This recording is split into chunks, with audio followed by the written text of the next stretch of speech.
That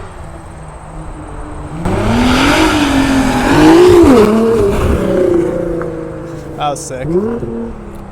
What up, guys? Welcome back to another episode of OctaneVision. My name's Spencer, if you didn't know that already. I got a confession, okay? The other video that you guys have probably seen, the Porsche Carrera video, that great video. Well, if you haven't seen it, I got a link right here for you. Anyway, so I was making fun of all those inline sixes and the V6s. Inline six, what am I? A Nissan fanboy? Well, hate to break it to you, today we're gonna be a Nissan fanboy. We've partnered up with SJL again. We had really good reactions from our video with the Huracan. This thing's a little special. It's not your average GTR. There's a little few bits and pieces that have been upgraded, but let's do the intro. Let's go.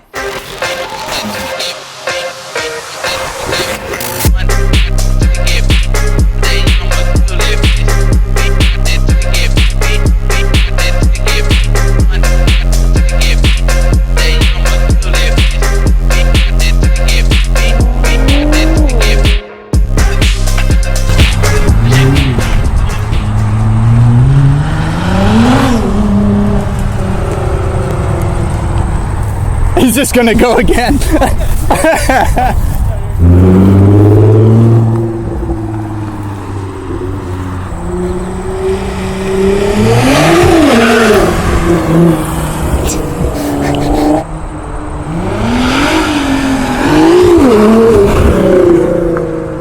All right, guys, picking up my toy, can't you tell?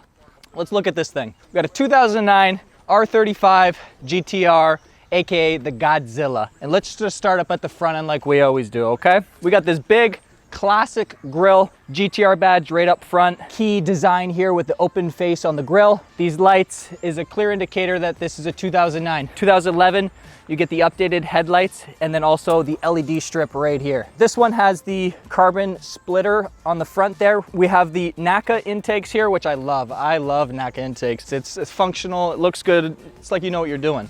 Let's move on to the side here. These are not your standard rims or tires. Normally we have 255s up front. Here we have 22-inch rims on 265, so a little bit of a beefier tire. We got these nice Brembo brakes. Those are cross-drilled from factory. Got the GTR badge on the side. Again, more of that carbon fiber carrying through on the side skirt. Of course, we got the SJL plug right here. I don't know if I'm a fan of these door handles.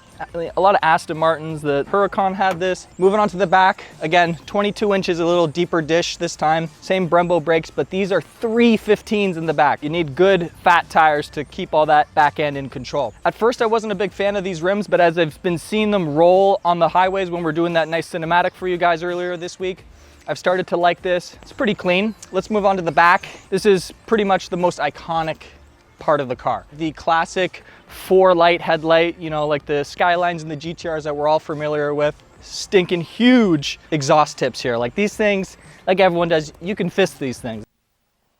Wow.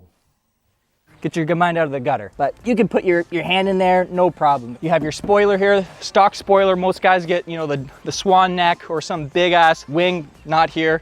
Nice and clean, I think very well done. Yeah, the back end looks good. There hasn't been too many major designs to make you hate the old one, so it's kind of stayed timeless. So let's check out the interior, shall we?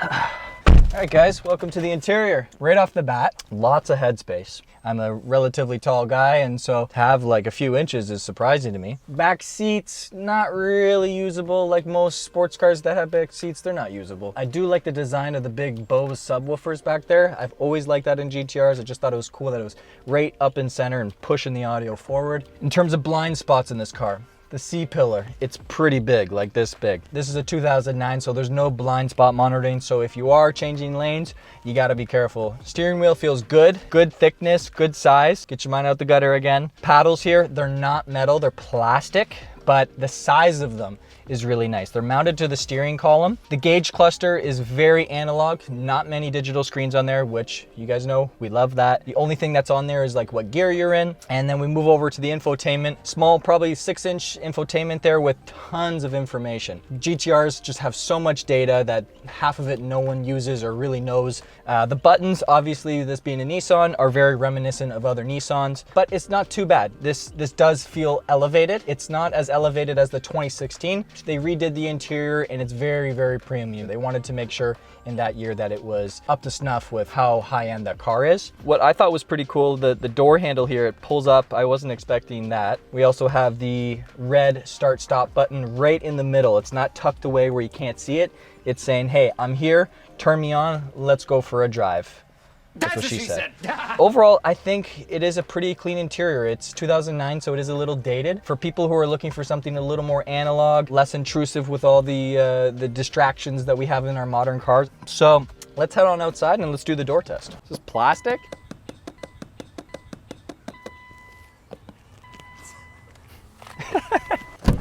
All right, guys, door close test. Again, this is a Nissan, but that doesn't mean anything. Okay, just wanted you guys get thrown off. Leave your comments below what you think I'm gonna score this bad boy. This is Godzilla, by the way. Okay, decently heavy. Good weight. 6'8", nothing special.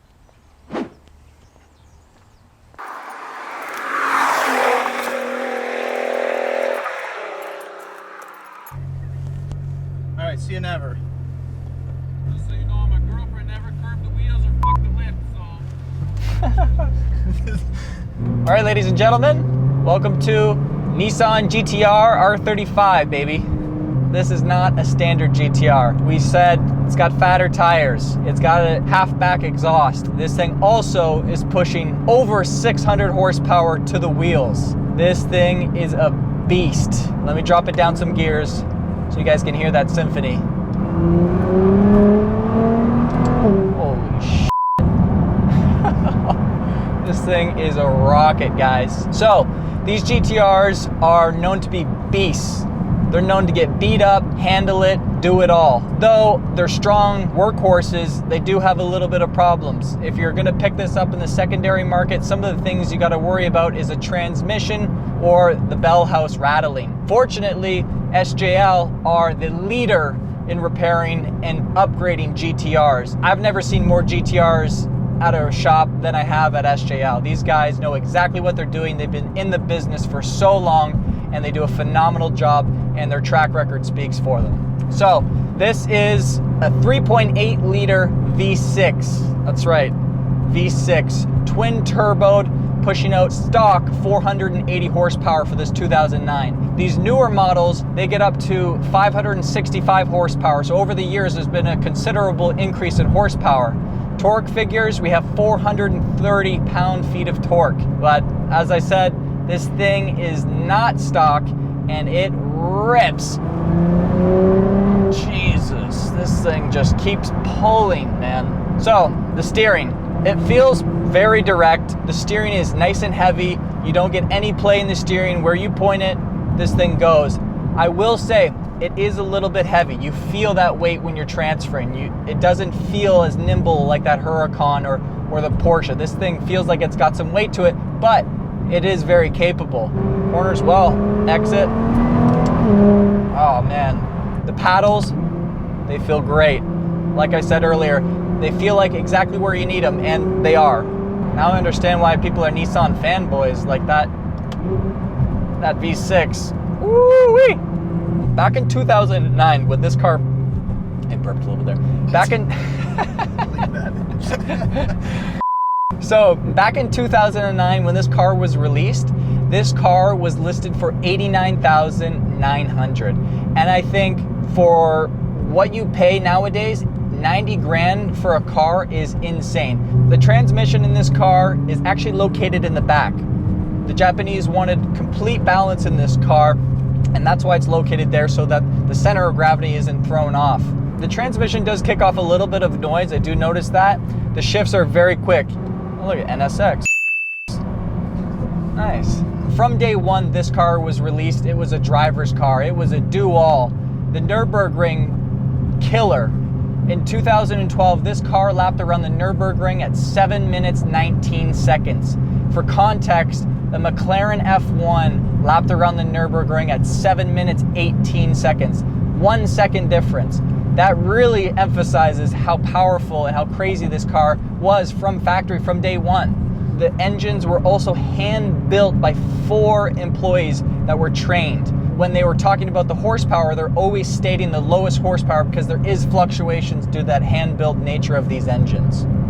Being that this car is a little bit heavier, as I mentioned earlier, we're looking around 3,800 pounds, which is pretty big. You feel that it's a long car. It's not a small car, but it's very nimble. And what helps is that all-wheel drive system that propels it forward. We have that Atessa system.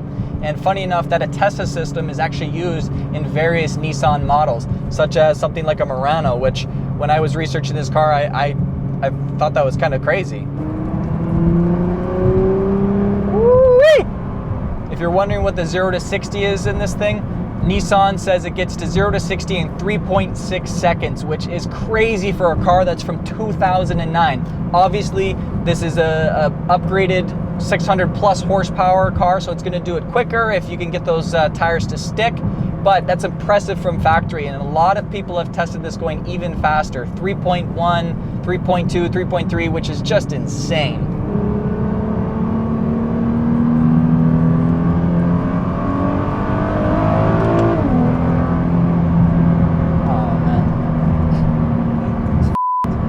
Crazy. You can get going so fast in this car. Wow. I haven't even put my pedal to the floor yet. Like this thing hauls ass.